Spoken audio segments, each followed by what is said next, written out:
ഇവിടെ എത്തിച്ചേർന്ന് നിങ്ങളെല്ലാം കാണുവാൻ സാധിച്ചതിൽ ഒരുപാട് സന്തോഷമുണ്ട്. ശരിക്കും കണ്ണൂർ മണ്ഡലത്തിൽ വന്ന് വോട്ട് ചോദിക്കേണ്ട ആവശ്യമില്ല. നമ്മുടെ പ്രിയങ്കരനായ ജയരാജേട്ടൻ അവരോട് ജയിച്ചു കഴിഞ്ഞിരിക്കുകയാണ് ലക്ഷക്കണക്കിന് വോട്ടിന്റെ ഭൂരിപക്ഷം. അതിനകത്ത് യാതൊരു കൺഫ്യൂഷന്റെ കാര്യമില്ല. നമുക്കറിയാം.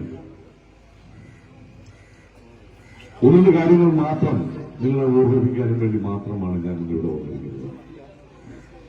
കണ്ണൂർ രാഷ്ട്രീയം പറയേണ്ട കാര്യമില്ല. കാരണം കണ്ണൂരിന്റെ രാഷ്ട്രീയം എന്താണ് നമുക്കറിയാം. കണ്ണൂരിന്റെ രാഷ്ട്രീയത്തിന് ലേശം ചുവപ്പ് കൂടുതലാണ്, അല്ലേ?